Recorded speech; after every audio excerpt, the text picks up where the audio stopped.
India alert. குற்றங்களுக்கு எதிரான குரல்.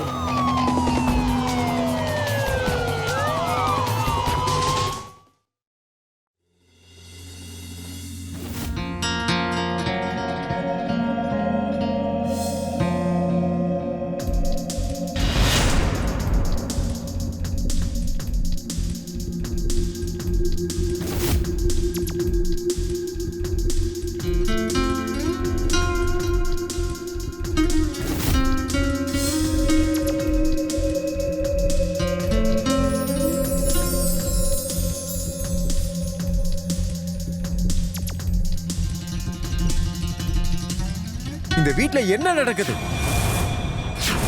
இந்த வயசுல உங்களுக்கு பொண்ணு பார்க்க சொல்லியிருக்கீங்க. உங்களுக்கு என்ன பைத்தியமா? இதுல பைத்தியம் பிடிக்கிற அளவுக்கு என்ன விஷயம் இருக்கு? எனக்கும் வயசாகிட்டே இருக்கு. எனக்கு ஒரு லைஃப் பார்ட்னர் தேவை. யாராவது கூட இருக்கணும்ல. முறைப்படி கல்யாணம் பண்ணி கூட்டிட்டு வரப்போறேன். சும்மா தூக்கிட்டு வரப்போறேன்னா? கிரண் இருந்தாலும் மென்டல் ஹாஸ்பிட்டலுக்கு அனுப்பி வை. இவருக்கு ட்ரீட்மெண்ட் தேவைப்படுது. நீ யார்கிட்ட பேசுறேன்னு தெரியுதா? அப்படி நான் என்ன பெரிய குற்றம் செஞ்சுட்டேன்? எனக்கு இன்னொரு கல்யாணம் பண்ணி ஆகணும். அதை நான் பண்ணியே தீருவேன். உங்களுக்கு தான் மரியாதையை பத்தி கவலை இல்ல. எங்க மரியாதையும் கெடுத்துடாதீங்க. கிரண் சொல்லி புரியவை. மாமா, ஏன் நீங்க புரிஞ்சுக்க மாட்டேங்கிறீங்க? இப்போ நீங்க என்ன துரத்த ஆரம்பிக்கிறீங்களா? எங்களை விடாம துரத்துறது நீங்க தான். எங்களோட வாழ்க்கையை சொன்னேன். உங்களுக்கு நாங்க சேவை செய்யறோம். உங்க சாப்பாட்டுல இருந்து ஒவ்வொரு விஷயத்தையும் நாங்க பார்த்து பார்த்து செய்யறோம். இதுக்கு மேல என்ன வேணும் உங்களுக்கு?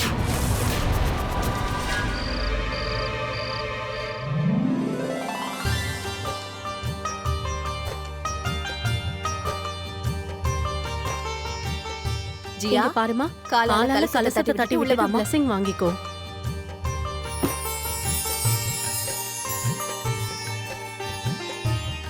சந்தோஷமா இருக்காங்க. நல்லா இருக்கு.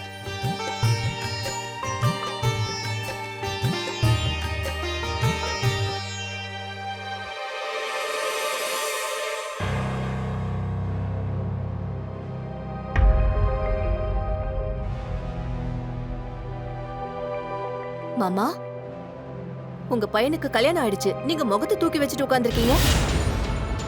இன்னொரு கல்யாணம் பண்ணிக்கணும்ன்ற ஆசை இன்னும் உங்க மனசை விட்டு போல இருக்கு. தயவு செஞ்சு சந்தோஷமா இருங்க. பேருக்காவது கொஞ்சம் சிரிங்க.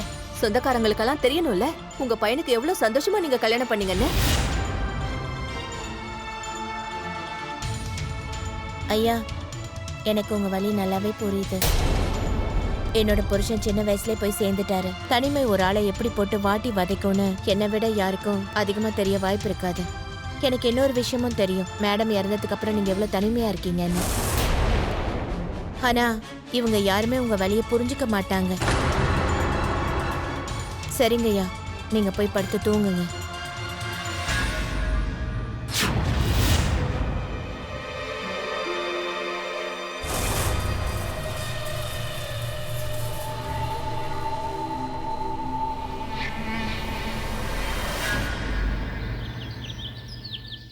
என்னம்மா ராணி, என் மேல கோவமா இருக்கியா?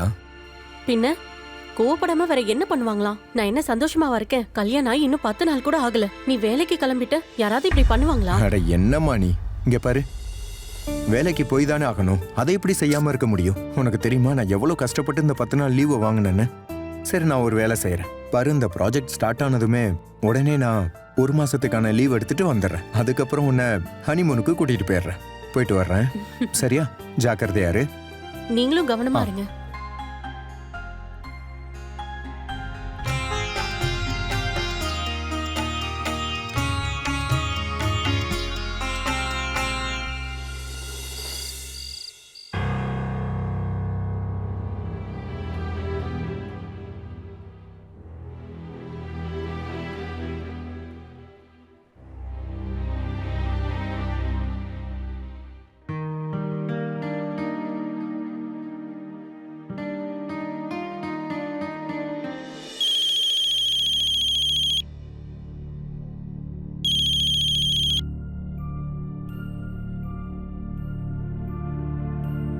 என்னாச்சு ஜியா? ராத்திரி நேரத்துல கால் பண்ணிருக்க. எல்லாம் ஓகே தானே? நான் உன் பொண்டாட்டி. நான் எப்ப வேணாலும் கால் பண்ணலாம்ல. டின்னருக்கு நான் உங்களை ரொம்ப மிஸ் பண்ணேன். அதான் கால் பண்ணேன். அப்படியா? சரி சொல்லு. ஒண்ணு பண்ண, நாம நாளை காலையில பேசலாம். இப்ப நான் போன் வச்சிடவா? அதுக்குள்ள எதுக்கு போனை வைக்கிறீங்க? என்கிட்ட கொஞ்ச நேரம் பேசுங்க. ஏதாவது கொஞ்சம் ரொமான்டிக்கா பேசுங்க. ஜியா, நாளைக்கு ரொம்ப வேலை இருக்குமா, காலையில் வேற எந்திரிக்கணும். நாளைக்கு பேசலாமே ப்ளீஸ். அப்போ ரொமான்டிக்கா என்கிட்ட நாளைக்கு தான் பேசுவியா? நான் ஒன்னும் ரொம்ப நேரம் பேச சொல்லல. கொஞ்ச நேரம் ஸ்வீட்டா என்கிட்ட பேசுங்க தானே சொன்ன. அதுல என்ன பிரச்சனை? ஜியா, நான் ஃபோனை வைக்க போறேன். நீ எதுவாக இருந்தாலும் நாளைக்கு பேசிக்கலாம். ஒரு நிமிஷம். அது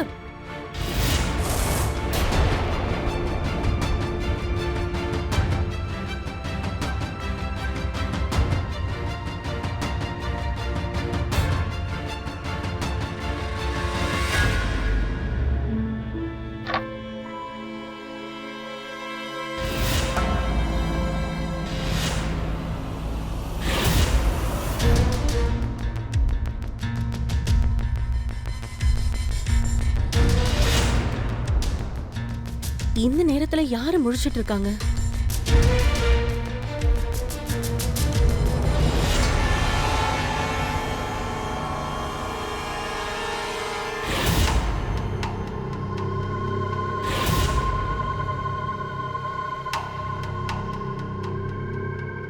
மாமா,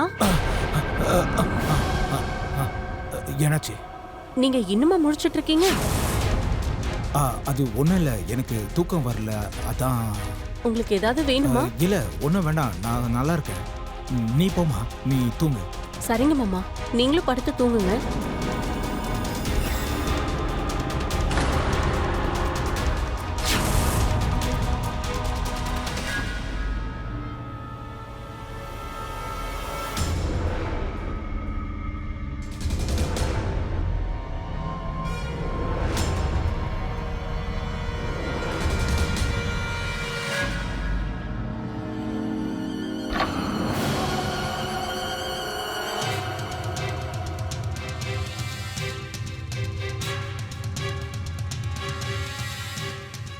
நேத்து அவர் கையில ஏதோ ஒண்ணு வச்சிருந்தாரே, ஆனா அது என்னது? எது மறைச்சாரு?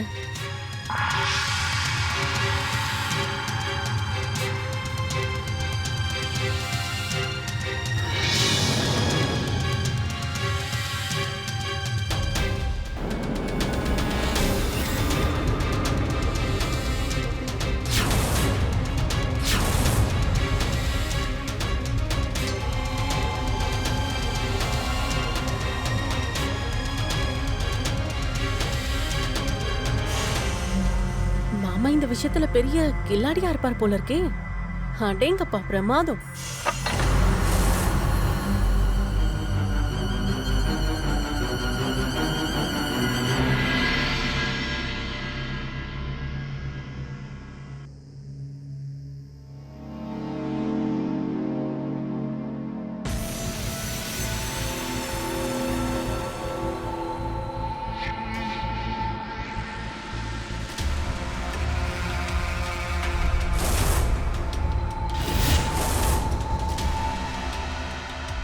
குடிக்க யாராவது கொஞ்சம் தண்ணி கொடுங்களேன்.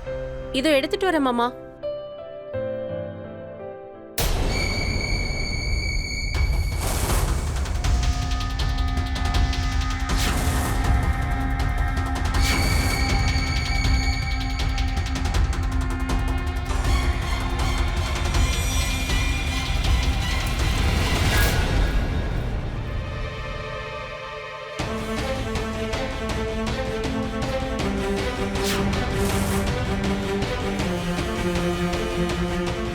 இங்க பாரு, உடம்ப மறைச்சு புடவைய கட்டு. நீ போய் ஏன் ரூம கிளீன் பண்ண.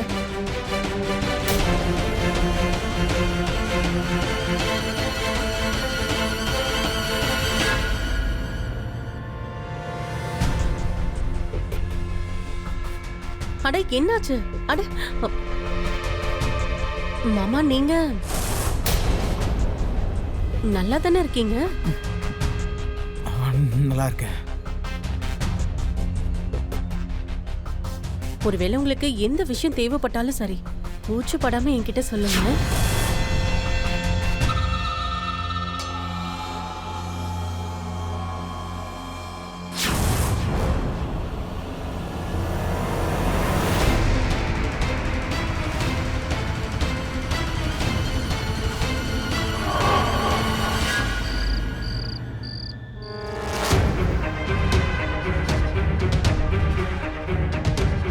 நீங்க இந்த புக்கை தான் தேடுறீங்களா?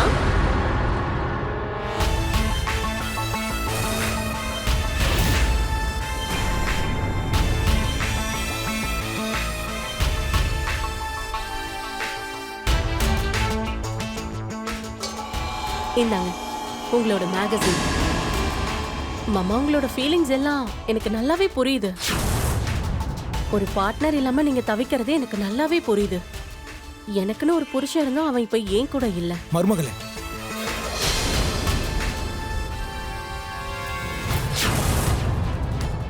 உங்களுக்கு தான் தெரியும்ல, நீங்களும் தனிமையில தவிக்கிறீங்க, நானும் தனிமையில தவிக்கிறேன். 2 பேரும் ஒரே மாதிரி தான் இன்பத்துக்காக ஏங்கி தவிக்கிறோம்.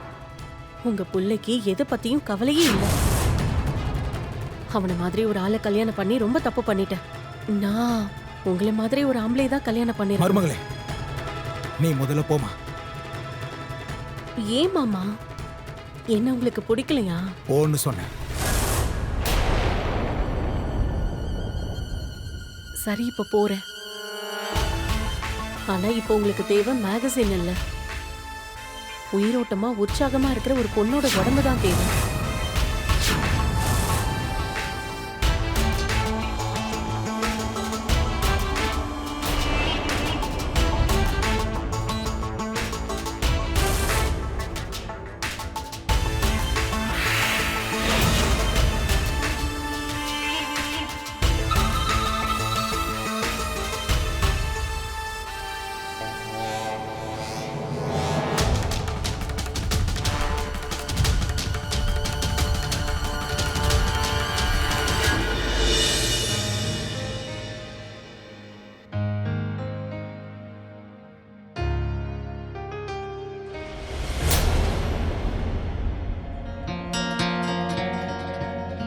மாமா, முதல்ல நீங்க சுட சுட டீய சாப்பிடுங்க.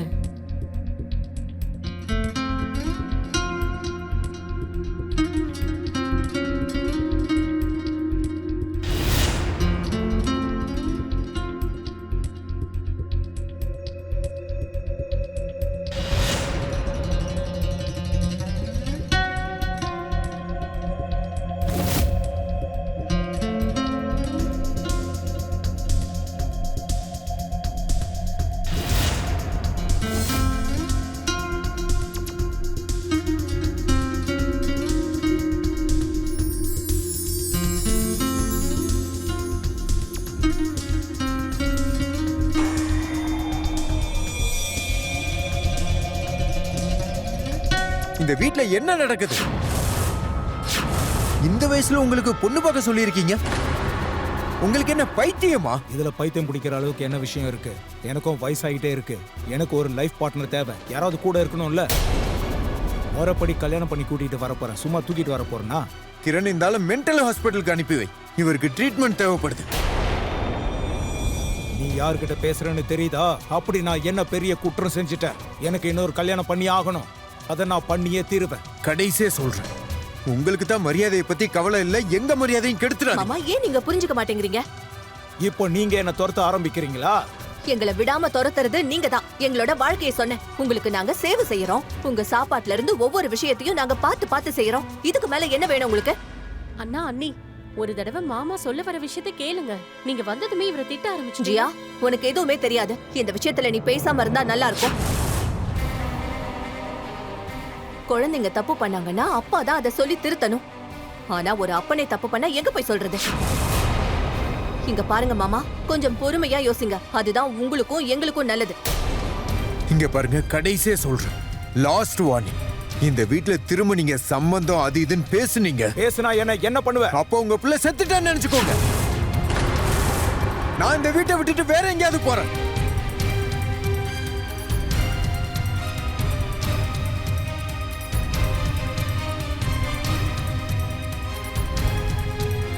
மாமா, நீங்க கொஞ்சம் பொறுமையா இருங்க, டென்ஷன் ஆகாதீங்க.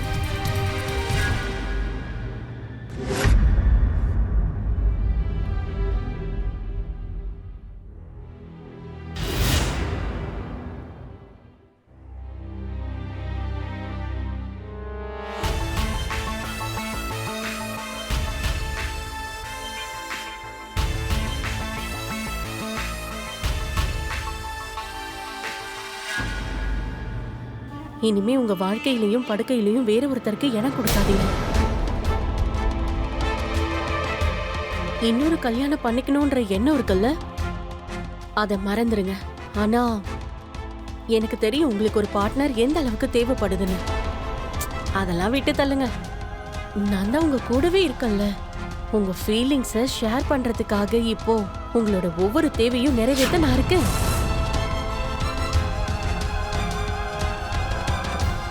வாங்க. மருமகளே, அட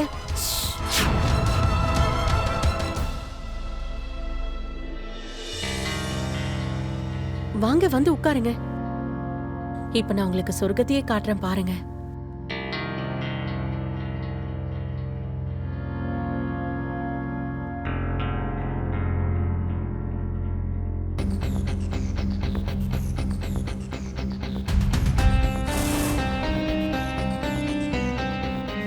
எப்படி இருக்கு? ரொம்ப இதமா இருக்குல்ல?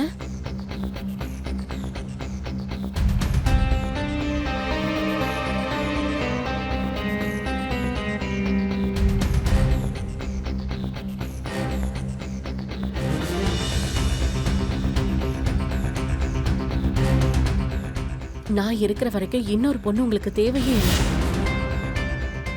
நான் உங்களுக்கு எல்லா சேவையும் செய்யறேன்.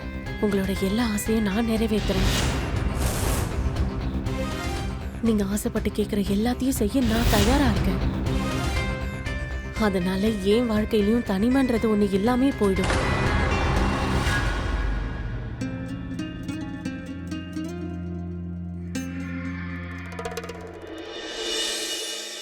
வாழ்க்கையில ஒருத்தர் தன்னோட லைஃப் பார்ட்னரை இழந்துட்டாங்கன்னா தனிமை ஒருத்தவங்களை வாட்டி வதைக்கிறது என்னமோ உண்மைதான். இந்த நிலைமையில அந்த நபர் ரொம்பவே தனிமையில கஷ்டப்படுவாரு. அவர் மத்தவங்களோட சேர்ந்து வாழ்ந்தாலும் சரி, தனிமை உங்களை மனதாலையும் உடலாலையும் பாதிப்பை ஏற்படுத்தும். இதுல ஒரு சில பேருக்கு அவங்களோட தனிமை ரொம்ப நரக வேதனையா மாறிடும். ஷேகர் கூட அந்த தனிமைக்கு இரையாகிட்டாரு. அவரோட மனைவி இறந்து 1 வருஷத்துக்கு மேல ஆயிடுச்சு. அவர் மறுபடியும் கல்யாணம் பண்ணிக்கிட்ட ஒரு லைஃப் பார்ட்னர் கூட தன்னோட மீதி வாழ்க்கையை வாழணும்னு ஆசைப்படுறாரு. அது நல்ல விஷயம் தான், அதுல எந்த தப்பும் இல்ல. ஆனா அவரோட தேவையும் இந்த ஃபீலிங்ஸையும் புரிஞ்சுக்கிறது எல்லாராலையும் முடியாத ஒரு காரியம். மறுபக்கம் அந்த பொண்ணு ஜியாவோட தனிமை, அவளுக்கு ஒரு புருஷன் இருந்தும் எந்த பிரயோஜனமும் இல்ல. அவனால அவளோட தனிமை தாகத்தை தீர்த்து வைக்கவே முடியல. அந்த காரணமாதான் ஷேகருக்கும் ஜியாக்கும் நடுவுல ஒரு உறவு ஏற்பட்டிருக்கு. அவங்க 2 பேரும் ஒரு விஷயத்த மறந்துட்டாங்க. அவங்க உறவு முறையை மறந்துட்டாங்க. அவங்களோட இந்த ரகசியமான உறவு ரொம்ப நாள் நீடிக்குமா நீடிக்காதா? அவங்களோட எல்லையை மீறி செயல்பட ஆரம்பிச்சுட்டாங்க. ஆனா எவ்வளவு நாளைக்கு தான் அந்த ரகசியமான உறவை அவங்களால மெயின்டைன் பண்ண முடியும்? எவ்வளவு நாளைக்கு தான் அவங்களோட ரகசிய உறவை மூடி மறைச்சு வைக்க முடியும்? வாங்க பார்க்கலாம்.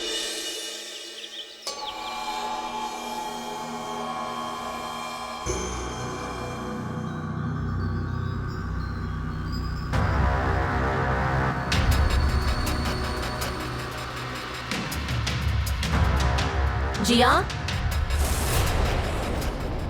காலங்காத்தால மாமாவோட ரூம்ல நீ என்ன பண்ணிட்டு இருந்த? அதுவும் இந்த நைட்டில? அண்ணி, அது வந்து மாமாக்கு உடம்பு சரியில்லை, அதான் அவருக்கு காலை பிடிச்சு விட்டுட்டு இருந்தேன். சரி, அதுக்கு ஏதாவது ஒரு புடவைய கட்டிட்டு போயிருக்கலாம்ல. இந்த மாதிரி இந்த வீட்ல மாமனார் முன்னாடி இந்த மாதிரி ட்ரெஸ்ல எல்லாம் சுத்தக்கூடாது. அவரோட சேர்ந்து சேர்ந்து நீயும் வெக்கம் கெட்டவளா மாறிட்ட. வெக்கமாவது மண்ணாங்கட்டியாவது. இவ்வளவு நாள் நீ மருமகளா இருந்து என்ன கிழிச்ச? அவரை திரும்பி பாத்தியா? அவர் அக்கறையா கவனிச்சியா? இன்னைக்கு வரைக்கும் உன் கடமையே சரியா பண்ண தெரியல. வந்துட்ட பேசுறதுக்கு போ. ஜியா, என்ன நீ ஒரே நிமிஷத்துல இப்படி எடுத்தறிஞ்சு பேசுற? அப்படியா? நீ மட்டும் என்ன சக்கர மாதிரியா பேசிட்டு இருந்த?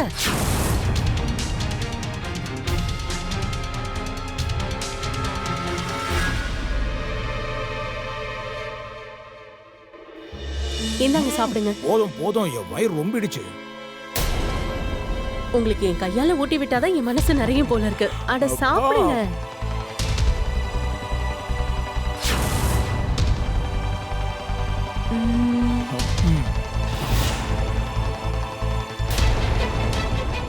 இது என்ன மாமனாருக்கும் மருமகளுக்கான உறவு? நான் உங்களெல்லாம் இந்த மாதிரி மாமா கூட இவ்வளவு நெருக்கமா பார்த்ததே இல்லையே. ஆனா இவங்கள கொஞ்சம் பாருங்க. சரி சரி, நீ போய் உன் வேலையை பாரு.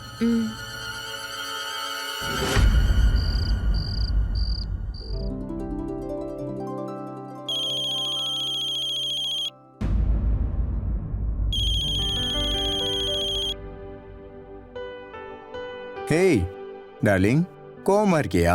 இப்பெல்லாம் எனக்கு போனே பண்றதில்ல. நீ தான் எப்பவுமே பிஸியா இருக்கே, அதான் டிஸ்டர்ப் பண்ண வேண்டாம்னு முடிவு பாரு, பண்ணி. இன்னைக்கு நான் பிஸியே இல்ல. இப்போ மனசு விட்டு பேசலாமா?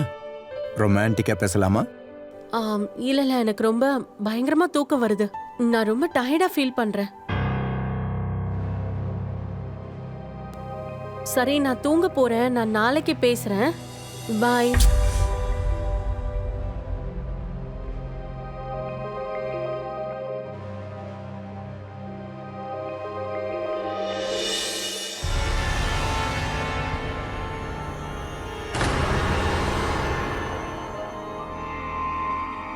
இன்னைக்கு நீ என்ன தண்ணி குடிக்க வச்சுட்ட. இவ்வளோ நேரம் யார்கிட்ட பேசிட்டு இருந்த? வேற எவன் கிட்ட பேச போறேன்? உங்க விளங்காத புள்ள கிட்டதான். என்ன சொல்றான் அவன்? என்னத்த சொல்ல போறான்? போர் அடிச்சிட்டு இருந்தான். நல்ல வேளை நீங்க கரெக்டா கால் பண்ணீங்க. அந்த மடப்பையனுக்கு கால் பண்ண தான் தெரியும், வேற எதுவும் தெரியாது. அப்படி இல்லைன்னா நாம இப்படி சந்தோஷமா இருந்திருக்க முடியுமா? ஆமா, அதுவும் சரிதான். நல்ல வேளை நீங்க அவசரப்பட்டு கல்யாணம் பண்ணிக்கல. அப்படி இருக்கும்போது நாம எப்படி ரகசியமா சந்திச்சு ஜாலியா இருக்க முடியும்? அந்த பழப்போன கல்யாணத்தை இனிமே எவன் பண்ணுவான்? அதான் நீ கிடைச்சிட்டல்ல.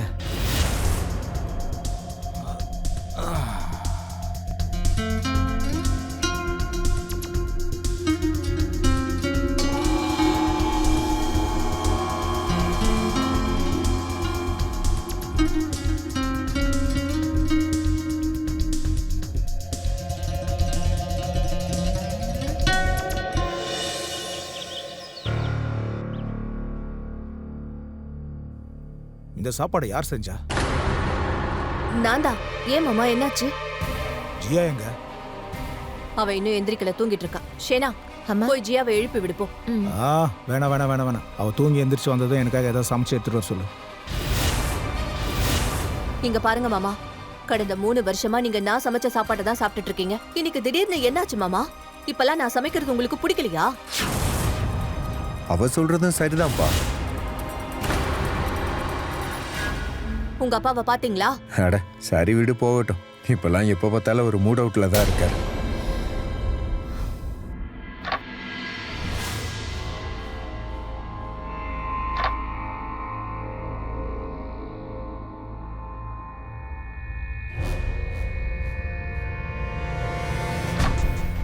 பாத்தியா உனக்காக நான் என்ன வாங்கிட்டு வந்திருக்கேன்னு? நிஜமாவா? அடேங்கப்பா, சாரி சும்மா அட்டகாசமா இருக்கே. சும்மா சொல்லக்கூடாது. உங்களோட சாய்ஸ் ரொம்ப சூப்பரா இருக்கு. சரி, அதுல என்ன இருக்கு? நீயே பாரு.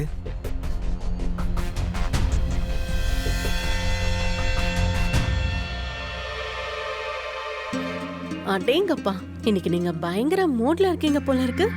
சும்மா டக்கு டக்குன்னு சாரி கட்டிட்டு ரெடி ஆகு. வெளியில எங்க போய் சாப்பிட்டு வரலாம். ஓகே.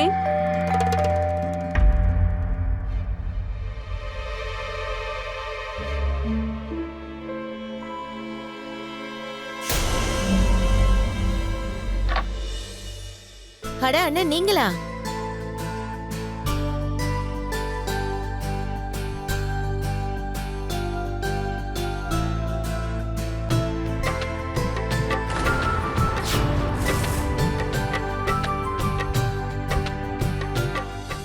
நீ சொல்லாம கொள்ளாம திடீர்னு வந்திருக்க. அட நீ தானே அடிக்கடி சொல்லிக்கிட்டே இருந்தா உனக்கு நான் டைமே கொடுக்கலன்னு, அதான் வந்துட்டேன்.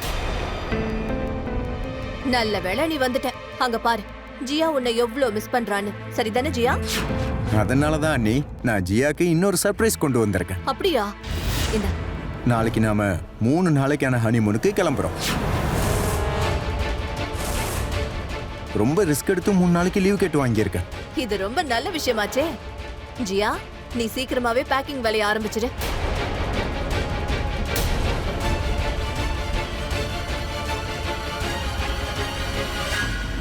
அமித், என்ன பண்ணி எதுவுமே சாப்பிட மாட்டேங்கிற? சாப்பிட்றேன் அண்ணி. நல்ல வேளை நீ ஹனிமூன் பிளான் பண்ண. ஆமாண்ணே.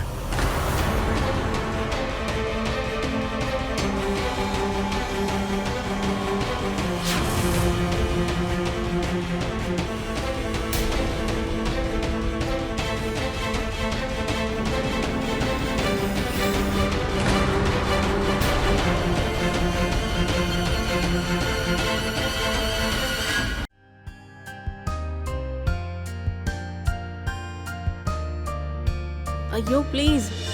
என்னாச்சு? ரொம்ப நாள் கழிச்சு வீட்டுக்கு திரும்ப வந்திருக்கேன். ஆனா நீ என்னடானா எனக்கு இப்போ சுத்தமா உடம்புக்கு முடியல. அப்புறம் நீ சொன்னதெல்லாம் நான் செஞ்சுட்டு தானே இருந்தேன். போன்ல அப்படி இப்படி நீ என்ன குறை சொல்லிக்கிட்டு இருந்தா? இப்ப நான் கிளம்பி வந்துட்டேன், நீ வேணான்ற. இப்போ எனக்கு அந்த மூடு இல்ல. சரி விடு, படுத்து தூங்கு.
போதும், முதல்ல எந்திரி. என்ன இவ்ளோ கோவம்? நீ நீ இப்ப எதுக்கு இங்க வந்த? போ, உன்னோட அனிமுனுக்கு எல்லாம் ட்ரெஸ்ஸை பேக் பண்ணு போ.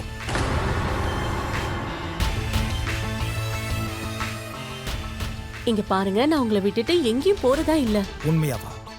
ம். அந்த ட்ரிப்பை எப்படி கேன்சல் பண்ண போற? நான் சொல்றத நம்புங்க.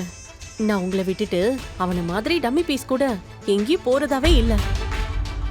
உங்க டார்லிங்க நம்புங்க. உண்மையாவா? ஆமா, உட்காருங்க.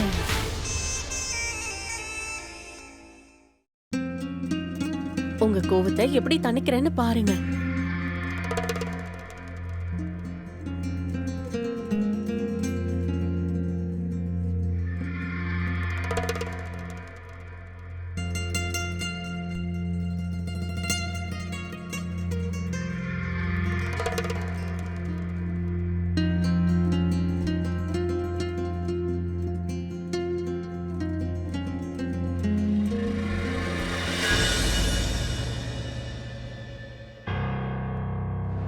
ஜியா,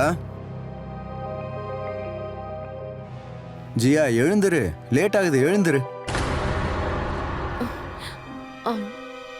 அமர், எனக்கு சுத்தமா உடம்புக்கு முடியல.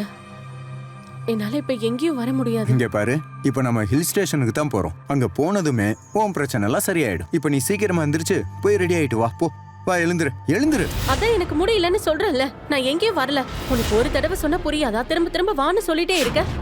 எனக்கு இங்க உடம்பு சரியில்லைன்னு சொல்றேன், நீ ஹனிமூனை பத்தி யோசிச்சுட்டு இருக்க. ஹனிமூனுக்கு நம்ம எப்ப வேணாலும் போலாம்ல. அட, இப்ப எதுக்கு நீ இப்படி கோவப்படுற? இங்க என்னதான் நடக்குது? ஒண்ணும் இல்லப்பா. இப்ப இவ திடீர்னு உடம்பு சரியில்லைன்னு சொல்றா.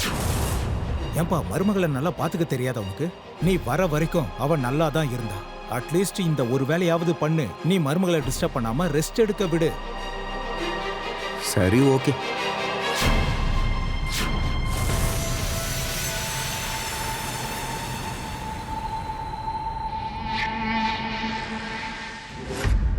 இப்போ உன் உடம்புக்கு எப்படி இருக்கு? பரவாயில்ல. I love you Jiya. I love you two.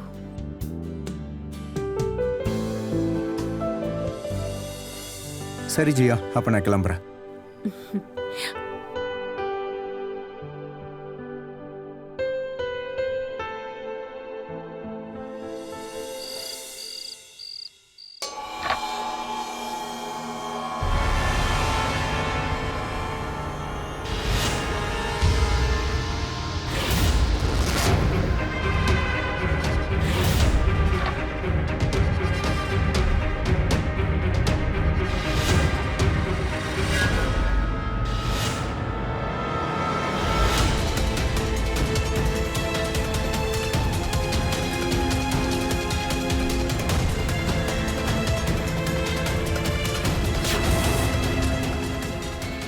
இப்பெல்லாம் ஒரு நிமிஷம் கூட நீ இல்லாம இருக்க முடியல.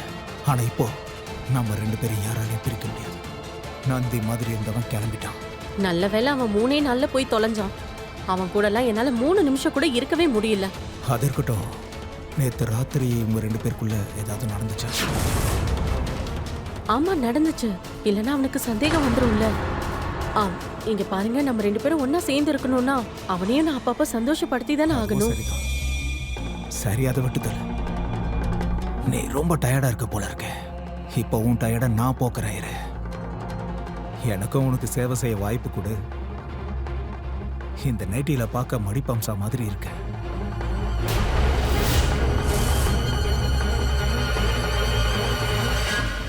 ஷேனா, நீ என்ன சொல்ற? தெரிஞ்சுதான் பேசுறியா? மாமாவும் ஜியாவும் ஆமா, நான் என் புருஷன் மேல சத்தியமா சொல்றேம்மா. அவங்க 2 பேரும் கட்டி அணைச்சு ஒன்னா உட்காந்து பேசினதை நான் பார்த்தேன். அண்ணி, நான் உங்ககிட்ட என்னன்னு சொல்றது? ஆரம்பத்துல இருந்து ஐயா கூட என்ன கூட ஒரு மாதிரிதான் பார்த்தாரு. ஆனா அத பத்தி நான் உங்ககிட்ட எதுவும் சொல்லல. எனக்கு இந்த வேலை ரொம்ப முக்கியம், அதனால தான் அமைதியா இருந்துட்டேன்.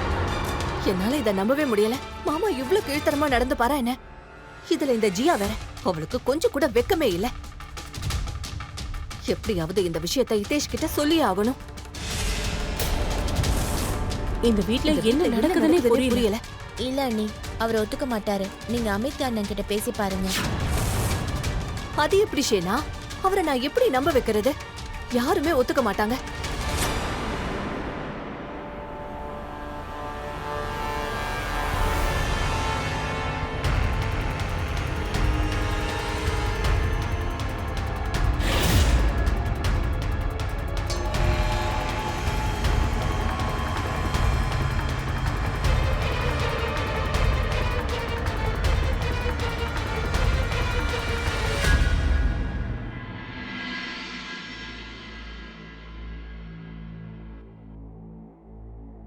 இங்க பாரு, நான் வச்சிருந்த பணத்தை பாத்தியா?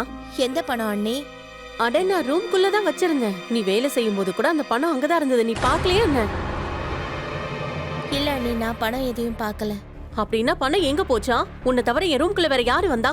ஜியா, நல்லா தேடு, கண்டிப்பா அங்கதான் இருக்கும். அண்ணி, நான் எல்லா இடத்துலயும் தேடி பார்த்துட்டேன், ஆனா எங்கேயுமே இல்ல. இவதான் பணத்தை திருடி இருப்பான். அண்ணி, நான் இந்த வீட்ல ஏதாவது ஒரு பின்னு கிடைச்சா கூட நான் உடனே கொண்டு வந்து கொடுத்துருவேன். இந்த வீட்ல நான் எத்தனை வருஷமா வேலை பண்ணிட்டு இருக்கேன். எனக்கு இந்த மாதிரியான திருட்டு புத்தி எல்லாம் கிடையாது அண்ணி. அப்படியா? நீ திருடவே இல்லையா? அப்ப போய் உன் பேக் எடுத்துட்டு வா. போய் எடுத்துட்டு வான்னு சொல்றேன்.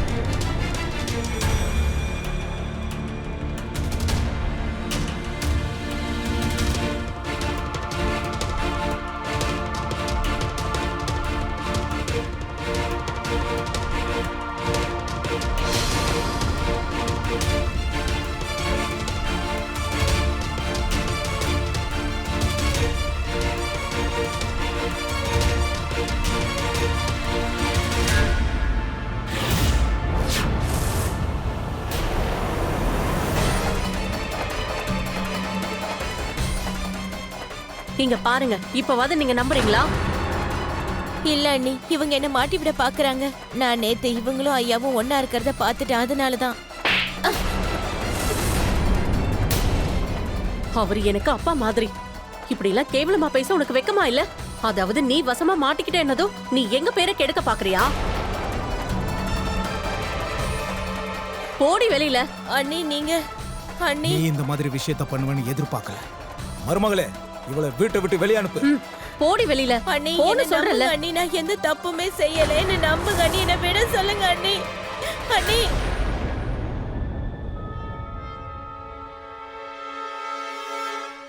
ஜியாவும் சேகரோட சுயநலத்துக்காக ஒரு பெரிய பழிய தூக்கி அந்த பொண்ணு மேல போட்டுட்டாங்க. அவங்க 2 பேரும் மன ரீதியா உடல் ரீதியா ஒண்ணுக்கு ஒண்ணா ஆயிட்டாங்க.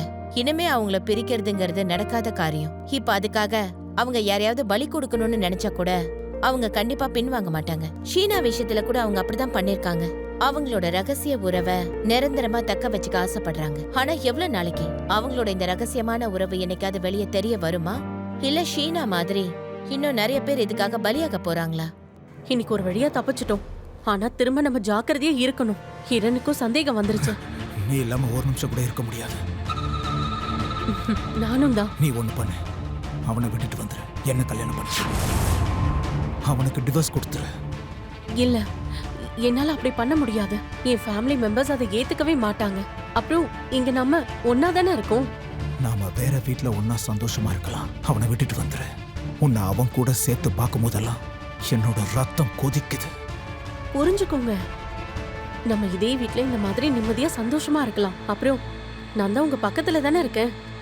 அவனை பத்திலாம் கவலைப்படாத. அவன் வந்தா இங்க ஒரு 2 நாள் இருப்பான், அதுக்கப்புறம் எங்கேயாவது ஓடி போயிடுவான்.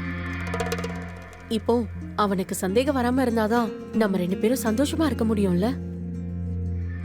நீ ரொம்ப சரியா சொன்ன.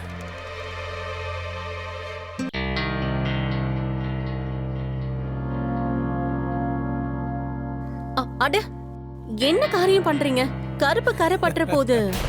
கருப்பு கரை இல்ல, கருப்பு பொட்டு. உன் மேல பட்ட டிஸ்ட் எல்லாம் போயிடும். முதல்ல அதை தொடச்சு விடுங்க. என்ன பண்ணிக்கிட்டு இருக்க நீ? அட, இங்க பாருங்க, நீங்களும் உங்க புருஷ முடிக்கு டை அடிச்சு விடுங்க. அவருக்கும் நிறைய முடி நரைக்க ஆரம்பிச்சிருச்சு. நீங்க அதை கவனிக்காம இருக்கீங்கன்னு நினைக்கிறேன். ஆனா மாமா விஷயத்துல நான் கவனிச்சுக்கிறேன். இப்பவே அவருக்கு நிறைய நரமுடி வந்துருச்சு பாருங்க. மாமாக்கு இன்னும் வயசானா எல்லாமே நரைச்சிடும்.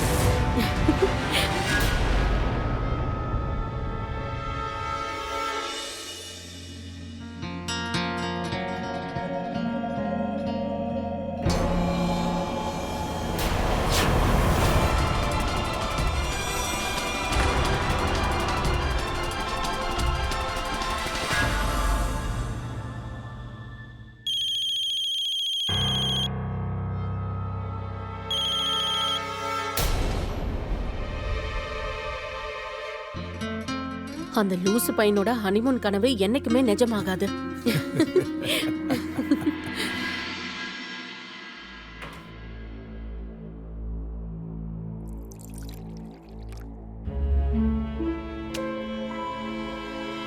ஜியா, நீ பண்றதெல்லாம் கொஞ்சம் கூட சரியில்லை சொல்லிட்ட.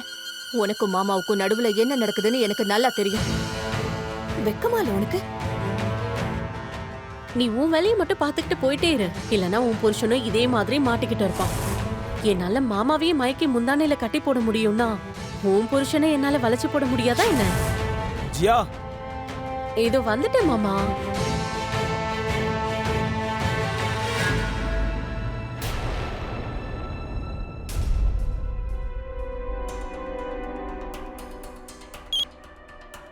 சொல்லுங்க அண்ணி. இங்க பாரு, நான் இப்ப என்ன சொல்றேனோ அதை கொஞ்சம் கவனமா கேளு. அப்படி என்னதான் ஆச்சு? இங்க பாரு அமித், நான் என்ன சொன்னாலும் நீ நம்ப மாட்டேன்னு தெரியும். ஆனா நான் சொல்றத நீ நம்பிதான் ஆகணும். சரி சொல்லுங்க.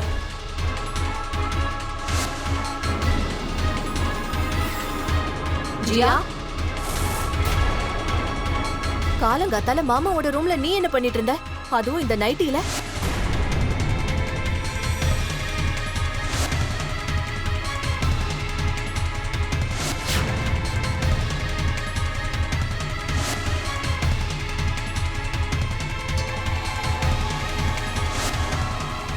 அண்ணி, அப்படிலாம் நடக்க வாய்ப்பே இல்ல. நீங்க ஏதோ தப்பா புரிஞ்சுட்டு பேசுறீங்க. ஜியா அப்படிப்பட்ட பொண்ணே இல்ல. சரிப்பா, அப்ப நான் உன்கிட்ட சொன்ன விஷயத்துல உனக்கு நம்பிக்கை இல்லைன்னா இன்னைக்கு நைட்டு நீயே வந்து உன் கண்ணால் அந்த காட்சியை பாரு.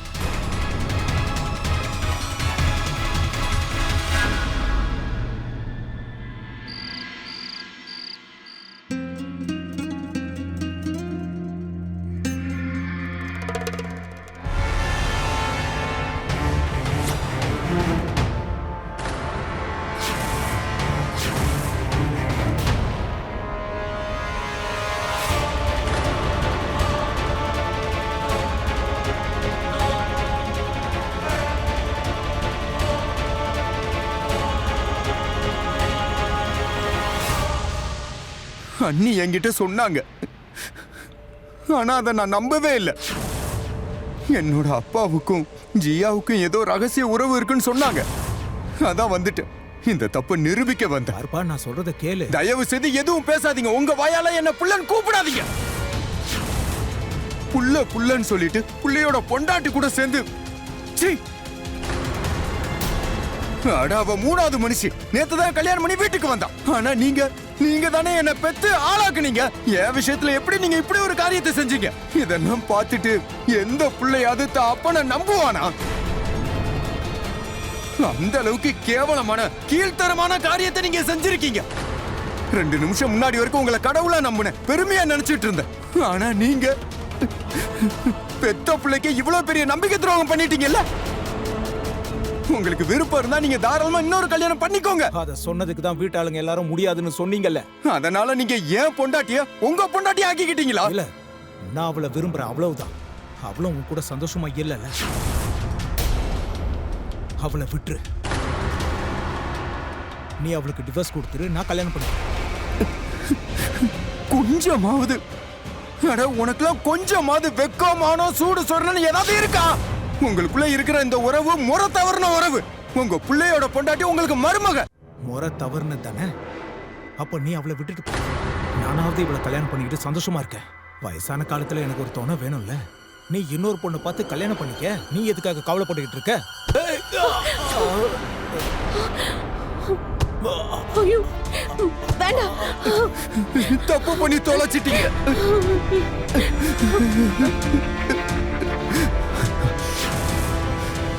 அவளை உன்னை சும்மா விட மாட்டாடி.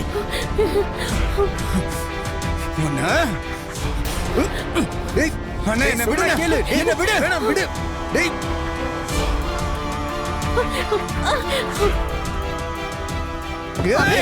கதவை தரடி. வேணாம்டா. கதவை திறடி சொன்னேன். திறடி கதவை. கதவை திற.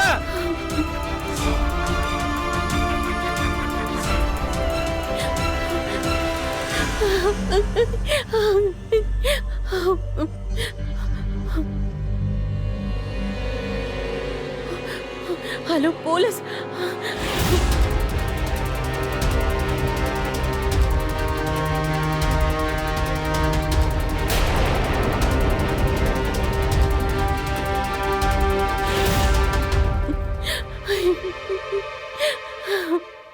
பொதுவா சொல்லுவாங்கல்ல, அப்பா கண் கண்ட தெய்வம்னு சொல்லுவாங்க. ஒவ்வொரு குழந்தையும் தான் அப்பா மாதிரியே ஆகணும்னு நினைப்பாங்க. அவங்களுக்கு தன்னோட அப்பாவோட நம்பிக்கை கிடைக்கணும்ன்றதுக்காக எது வேணாலும் செய்ய தயாராயிடுவாங்க. குடும்பம்ன்ற பகுதிக்கு அப்பா தான் ஒரு வேரா இருந்திருக்காரு. அந்த வேர் இருக்கிற வரைக்கும் அந்த குடும்பத்தை யாராலையும் பிரிக்க முடியாது. நாம நம்மளோட அப்பாவை சந்தேகப்படாம கண்மூடித்தன்மை நம்பிட்டு இருக்கோம். ஏன்னா நமக்கு நல்லா தெரியும் நம்மள யாரு வேணாலும் ஏமாத்தலாம். ஆனா ஒரு அப்பா கண்டிப்பா குடும்பத்தை ஏமாத்த மாட்டாரு. ஆனா சேகர் அமித்தோட உறவுல எதிர்மறையா நடந்திருக்கு. நம்மளால கற்பனை கூட பண்ணி பார்க்க முடியாது. அமித் எப்படி வலியால துடிச்சு போயிருப்பான். இப்போ அவன் தன்னோட கண்ணால தன்னோட அப்பா தன்னோட மனைவிய ரகசிய உறவால பார்த்தா எப்படி இருக்கும்? தான் மனைவி நேத்து வந்த ஒரு பொண்ணு. ஆனா அந்த அப்பா கிட்ட இருந்தது அமித்தே பிறந்திருக்கான். சேகரும் ஜியாவும் அப்புறம் அமித் தன்னையும் இந்த சமுதாயத்தையும் ஏமாத்திருக்காங்க. ஆனா அமித் அவசரப்பட்டு செஞ்ச இந்த காரியத்தை யாராலையுமே நிச்சயமா சரின்னு சொல்ல முடியாது. ஏன்னா குற்றம் யார் செஞ்சாலும் குற்றம் தான். அது எப்படிப்பட்ட சூழல்ல செஞ்சிருந்தாலும் பரவாயில்ல. அமித் கிட்ட வெவ்வேறு வழிகள் நிறைய இருந்துச்சு. அவன் ஜியாவை டிவோர்ஸ் பண்ணிருக்கலாம். தன்னோட அப்பாவை விட்டு அவன் பிரிஞ்சிருந்திருக்கலாம். சட்டத்தோட உதவியை நாடி இருக்கலாம். கோவத்தை கண்ட்ரோல் பண்ண முடியாம சட்டத்தை கையில எடுத்துட்டான். அப்படி ஒரு தப்ப செஞ்சுட்டான். அந்த மாதிரி ஒரு தப்ப அவன் என்னைக்குமே செஞ்சிருக்க கூடாது. இந்த தப்ப தடுத்திருக்க முடியும். ஒருவேளை ஜியாவும் சேகரும் பிரிஞ்சிருந்தா இந்த விஷயம் நடந்தே இருக்காது. அவங்களோட இந்த உறவும் ரொம்பவே தப்பான உறவு தான். ஆனா ஜியா அமித் கிட்ட இருந்து டிவோர்ஸ் வாங்கிட்டு சேகரை தாராளமா கல்யாணம் பண்ணி இருந்திருக்கலாம். ஆனா அதுல கூட அவளோட சுயநலம் தான் நிறைய நிறைஞ்சிருக்கு. அவ அதை ஏத்துக்கிட்டாலும் அந்த குடும்பம் ஏத்துக்காது. சேகர் அப்புறம் ஜியா 2 பேருமே அவங்களோட சுயநலத்துக்காக தான் விளையாடி இருக்காங்க. கடைசியில அதுக்கான தண்டனைய சேகரும் அமித்தும் தான் அனுபவிச்சிருக்காங்க. ஒருவேளை நீங்க ஏதாவது உறவுல சந்தோஷமா இல்லைன்னா அதை விட்டு விலக்கி போறதுதான் நல்லது. ஒருவேளை இதை அப்படியே விட்டு வச்சா என்ன ஆகும்னு கண்டிப்பா உங்களால அதை கற்பனை கூட பண்ணி பார்க்க முடியாது. இதோட சுதா சந்திரன் நான் உங்ககிட்ட இருந்து விடைபெறுகிறேன். மறுபடியும் சந்திக்கலாம் இன்னொரு புத்தம் புதிய கதையோட. இந்தியா அலர்ட்டோட இன்னொரு புது எபிசோட்ல சந்திக்கலாம். அது வரைக்கும் இதை தொடர்ந்து பாத்துக்கிட்டே இருங்க. இந்தியா அலர்ட், குற்றத்துக்கு எதிரான குரல்.